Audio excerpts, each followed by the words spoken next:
امریکی ماہر بروس رائڈل نے کہا تھا کہ افغانستان میں امن عمل کو آگے بڑھانے کے سلسلے میں بائیڈن وائٹ ہاؤس کو پاکستان کی مدد درکار ہوگی اور اس سلسلے میں پاکستان ایک اہم کردار ادا کر سکتا ہے۔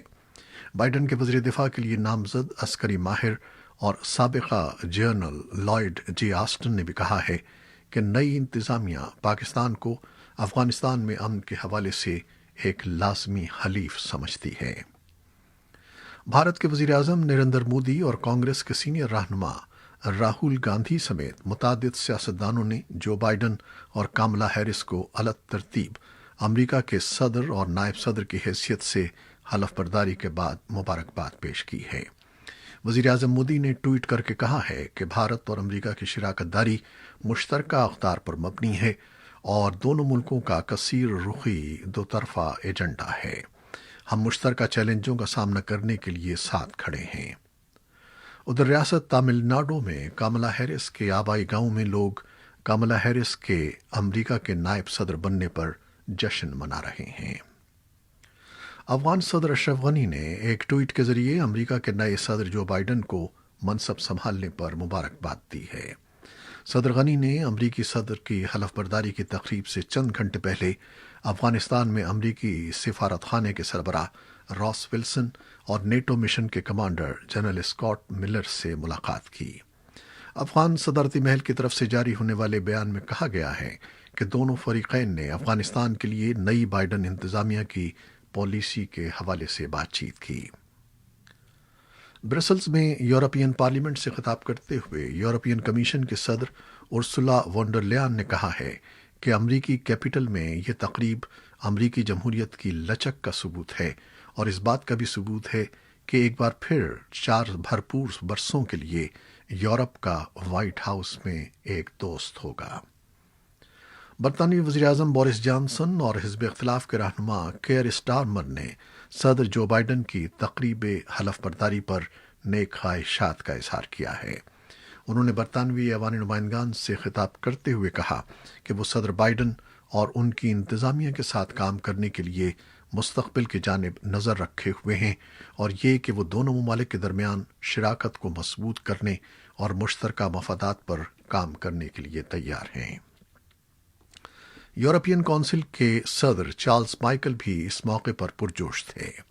انہوں نے کہا کہ آج ہمیں یہ موقع مل رہا ہے کہ ہم اپنی بین البحر اوقیانوس تعلقات کی تجدید کریں جس سے پچھلے 4 برسوں میں کافی مسائل کا سامنا رہا ہے۔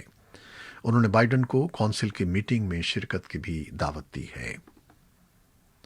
امریکہ کے 45ویں صدر ڈونلڈ ٹرمپ اپنی صدارت کی مدت ختم ہونے سے چند گھنٹے قبل اپنی اہلیہ کے ہمراہ وائٹ ہاؤس سے فلوریڈا میں واقع اپنی رہائش گاہ کے لیے روانہ ہو گئے۔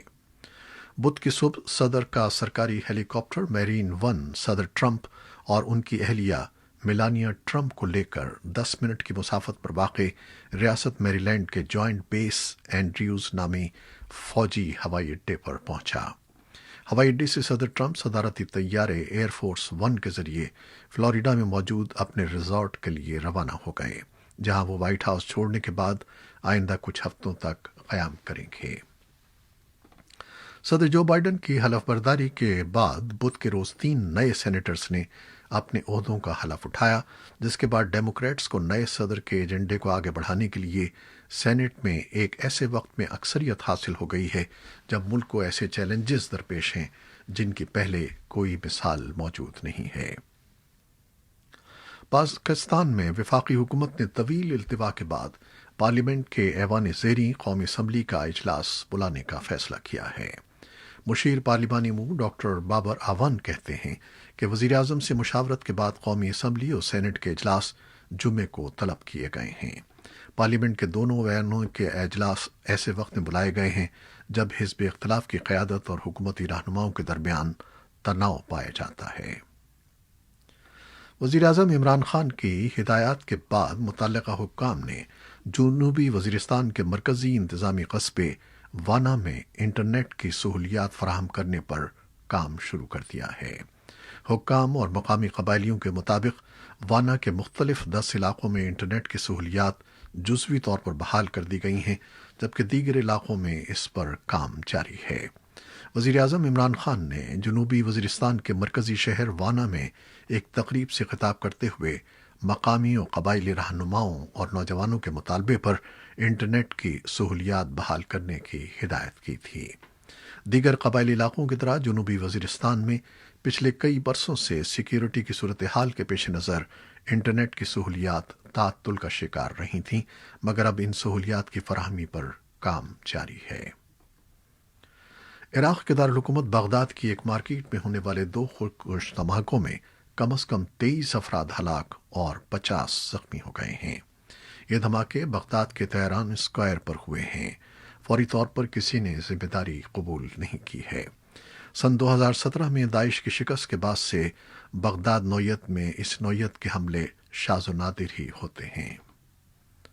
مغربی دارفور کے علاقے میں مقامی قبائل کے درمیان ہونے والی لڑائیوں میں منگل کے روز ہلاکتوں کی تعداد 159 تک پہنچ گئی ہے، جبکہ 200 سے زیادہ افراد زخمی ہیں۔